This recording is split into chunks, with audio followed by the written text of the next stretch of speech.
नमस्कार दोस्तों, मैं अंकुर उपाध्याय स्वागत करता हूं आप सभी का आपके अपने YouTube channel share market analysis में। दोस्तों, मार्केट में आज आपने एक बड़ी और भारी गिरावट देखी है और ये एक अनएक्सपेक्टेड मूव है। 2-3 दिनों से आप कंटिन्यू एक चीज देख रहे हो कि मार्केट में क्या हो रहा है। कंटिन्यू यहां से गिरावट हो रही है यूएस मार्केट में और कल वहां पे एक रिकवरी देखने को मिली। कल एक अच्छा सेशन रहा यूएस मार्केट में और लगभग 183 पॉइंट्स डाउ जोन्स ऊपर बंद हुए। नेस्डेक इंडेक्स में भी आपने 1% के समथिंग की तेजी देखी।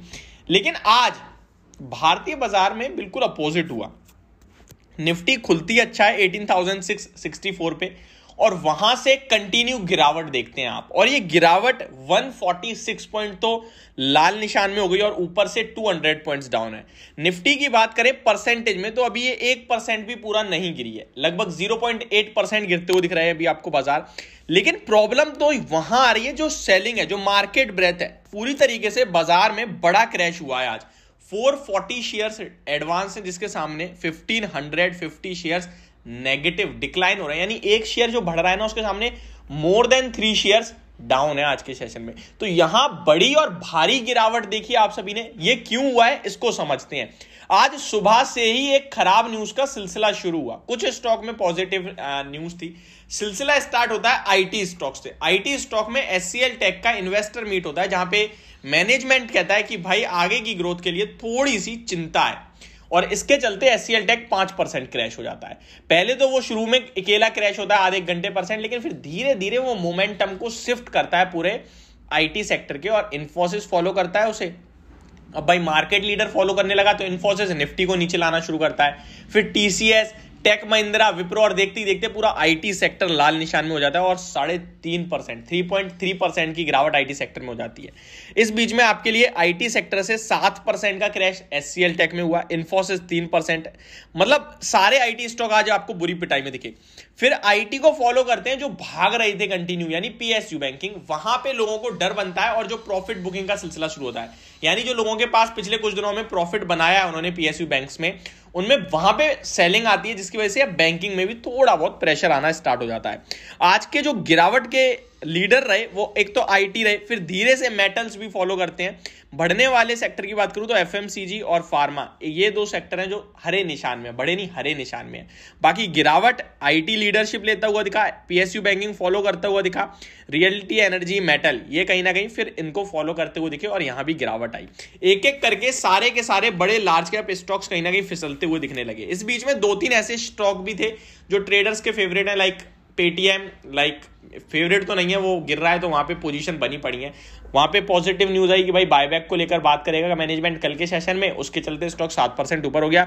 यस बैंक को आरबीआई की तरफ से नोट मिल गया कि भाई आप 10% जुटा सकते हो, तो वहां पे कहीं ना कहीं 14-15% की रैली देखी आप सभी ने। आज गिरावट मेन वहीं से आई है। कहां से आई है भाई? आईटी स्टॉक से। अब बात करें निफ्टी की तो यहां पे निफ्टी के 50 में से एक शेयर तो 5% से ज्यादा गिरा है जो एचसीएल टेक है। 1% से 3%, एक शेयर 3% से ज्यादा गिरा है जो टेक महिंद्रा है और इन्फोसिस भी ऑलमोस्ट 3% ही है। टोटल 3 शेयर्स नेगेटिव हैं और 17 शेयर्स पॉजिटिव हैं। पॉजिटिव में एफएमसीजी से नेस्ले कहीं ना कहीं 2% की लीडरशिप लेता हुआ दिख रहा है। मेटल हो, आईटी हो या फिर आज के सेशन में पीएसयू बैंकिंग हो, सब पिटे हैं। अब आते हैं करें तो करें क्या ऐसे बाजार में? क्या ये मौका है? क्या हुआ है? क्यों गिरे हैं? मेन रीजन नहीं दिखेगा आपको। अमेरिका सब कुछ ठीक है, ग्लोबली ठीक है, कोई बम नहीं फेंक दिया कहीं किसी पे, कुछ भी नहीं हुआ है। ये प्योर शॉर्ट कवरिंग, सॉरी कहीं ना कहीं जो तेजी में थे वो ट्रैप हुए, यानी कि जो जिनकी पोजीशन लॉन्ग साइड पे थी वो ट्रैप हुए और मार्केट में नीचे आते हैं तो वो अपनी जो बेच रहे हैं तो लॉन्ग अनवाइंडिंग हो गई, तो उसकी वजह से आपको बाजार गिरता हुआ दिखा है। अदरवाइज आप देखिए डाउ फ्यूचर्स नॉर्मल ट्रेड कर रहा है, 50 पॉइंट ऊपर ही है इनफैक्ट, तो वहां से सब कुछ ठीक है। अब आता है सवाल कि करें तो करें क्या? तो चाहे आईटी सेक्टर हो या फिर मेटल हो, अब यहां से थोड़ी बहुत गिरावट, फॉलो ऑन गिरावट हो सकती है, लेकिन ये ना बेचने के समय है, ना ही जो आपके पास है उसे बेचने का समय है, ना शॉर्ट करने का समय है ये। अगर आप इस समय शॉर्ट करते हैं तो आपके लिए थोड़ी सी रिस्क रिवॉर्ड फेवर में रहेगा और आपके पास है तो बेचते हैं तो मेरे हिसाब से गलत डिसीजन हो जाएगा। तो आप ये समझिए क्वालिटी स्टॉक नीचे आ रहे हैं तो इन्हें मौका समझिए, मतलब विदाउट रीजन गिर रहे हैं, तो इन्हें मौका समझिए। और आईटी तो मैं काफी बुलिश हूं। देखिए बात करते करते लगभग नीचे से 30 पॉइंट्स की रिकवरी भी आ गई है। आईटी स्टॉक्स को लेकर तो मैं पॉजिटिव हूं। वहां पे टॉप पिक हमारी टीसीएस इन्फोसिस है। एक और चीज बोलना चाहूंगा आईटी सेक्टर के लिए, आज क्रेडिट स्विस की कहीं इन पे एक कमेंट्री आई है जो मैं आपके साथ शेयर करूंगा। वहां उन्होंने बड़ी गिरावट के संकेत जता दिया आईटी स्टॉक्स पे, वो भी आप सभी के साथ शेयर करूंगा, वो नेक्स्ट वीडियो में करूंगा। लेकिन अभी मैं जो आपके साथ शेयर कर रहा हूं वो केवल और केवल यही है कि यहां जो गिरावट है आपके लिए, गिरावट के पीछे का मेन रीजन कुछ भी नहीं है, कुछ भी, केवल और केवल लॉन्ग अनवाइंडिंग कह सकते हैं। सेक्टर टूटे, वो मार्केट को नीचे लेके आ गए हैं, बाकी कुछ भी नहीं है।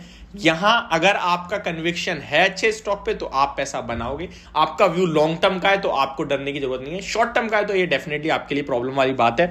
और निफ्टी में 18,500 के नीचे की क्लोजिंग अपने आप में एक नेगेटिव हो जाएगा, ये मैं आपके लिए भी शेयर करना चाहूंगा। तो ये मेरी वीडियो, होप आपको सब कुछ क्लियरली समझ और पसंद दोनों आया होगा। Thank you so much for watching this video. Have a great day.